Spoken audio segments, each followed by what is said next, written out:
একটা কথা কোটি কোটি নারীকে জাহান্নামে নিয়ে যাবে। হাদিস থেকে বলছি, সামান্য একটা বাক্য।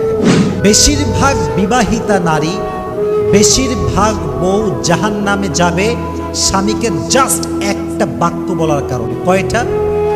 জোরে বলেন কয়টা? এক অবাক করা হাদিস শুনে আমার হৃদয়ে একটা আঘাত লেগেছে যে নারীরা কেন জাহান্নামে যাবে।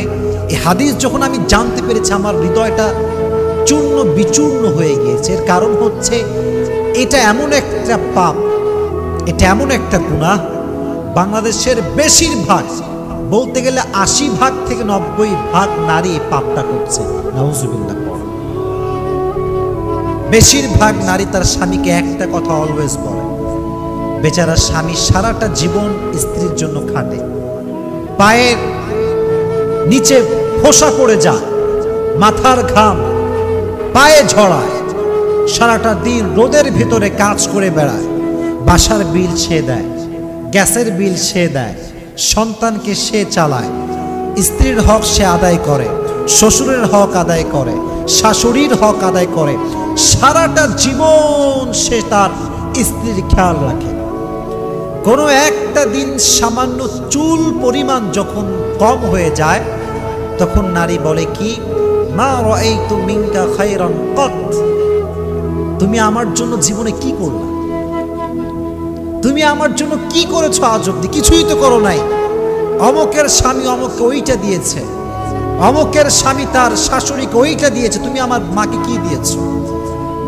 একটা কথা কোটি কোটি নারীকে জাহান্নামে নিয়ে যাবে। হাদিস থেকে বলছি, সামান্য একটা বাক্য।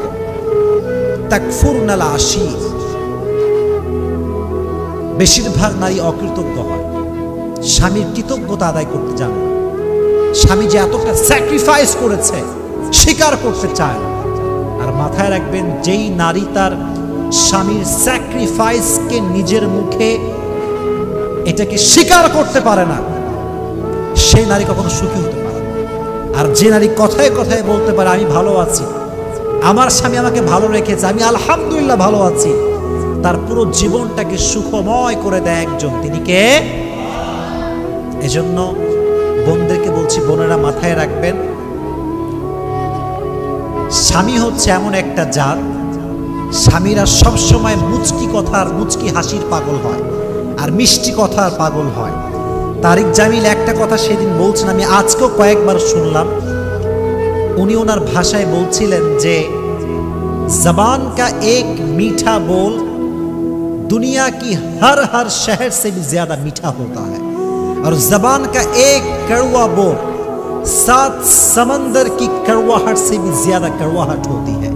উনি বলেন, মুখের একটা মিষ্টি কথা গোটা পৃথিবীর সমস্ত মধুকে একত্রিত করলে যে পরিমাণ মিষ্টি হবে, মুখের একটা মুচকি হাসির কথা তার চাইতে বেশি মিষ্টি। সুবহানাল্লাহ পড়েন।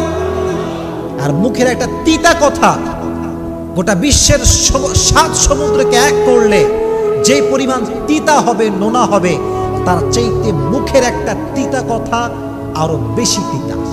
এই জন্য মুখ দিয়ে আজ থেকে তিতা কথা বলবো না, মিষ্টি কথা বলবো।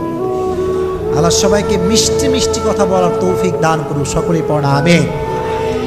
আচ্ছা, কখনো ভেবে দেখছেন যে আপনি কাকে সবচেয়ে বেশি ভালোবাসেন?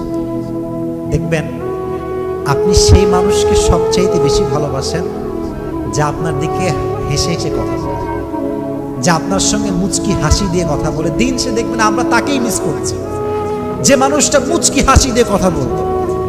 আজহারি আজকে দেশে নেই, চলে গিয়েছে বিদেশে। প্রত্যেকটা মানুষ তাকে মিস করে। কেন? কারণ তার কথায় একটা মিষ্টতা ছিল, চেহারা একটা হাসি ছিল। এজন্য দিন শেষে যে মুচকি হাসি দিয়ে কথা বলে, মিষ্টি কথা বলে, মানুষ তাকেই ভালোবাসতে বাধ্য হয়ে যায়। ঠিক না বলো? এজন্য আজ থেকে তিতা কথা বলবেন না মিষ্টি কথা বলবেন? একটা হাদিস বলি, উম্মে সালমা রাদিয়াল্লাহু তাআলা আনহা থেকে বর্ণিত, নবীজি বলেছেন, যদি কোনো মেয়ে এই অবস্থায় মারা যায়, এদিকে তাকাও, যদি কোনো মেয়ে এই অবস্থায় মারা যায় যে তার স্বামী তার উপরে সন্তুষ্ট ছিল, আল্লাহর জান্নাত তার জন্য ওয়াজিব হয়ে যাবে। জোরে সোরে পড়েন সুবহানাল্লাহ। এজন্য স্বামীকে বাজে কথা বলা যাবে না, নারীর জীবনে স্বামী হচ্ছে মেইন ক্যারেক্টার। যে নারীর জীবনে স্বামী আছে তার জীবনে সব কিছু আছে। যে নারীর জীবনে স্বামী নাই তার জীবনে কেউ নাই।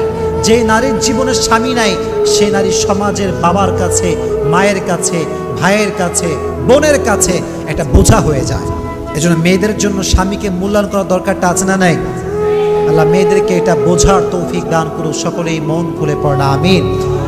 আল্লাহ নারীদেরকে কৃতজ্ঞ হওয়ার তৌফিক দান করুন, সকলেই মন খুলে পড়না আমিন। তাহলে এটা ছিল নারীদের জন্য ওয়াজ। তাহলে আমরা জানলাম তিনটা বিষয়। এক হচ্ছে ঈদের দিন পা ধরে সালাম দিয়ে সালামি নেওয়া জায়েজ আছে কিনা, 1 নাম্বার। 2 নাম্বার, মেহেদি মাখা জায়েজ আছে কিনা, 2 নাম্বার। 3 নাম্বার, নারীরা একটি কথার কারণে জাহান্নামে যাবে, সেটি হচ্ছে তুমি আমার জন্য জীবনে কি করবে। এই জন্য যেই বোনেরা আমার কথা শুনছেন মাইক থেকে, কলোনির ভেতর থেকে, সবাইকে আমি বলছি স্বামীর কাছে কৃতজ্ঞ হবেন, কৃতজ্ঞতা আদায় করবেন। আল্লাহ বোনদেরকে এই তৌফিক দান করুন, সকলেই পড়না আমিন।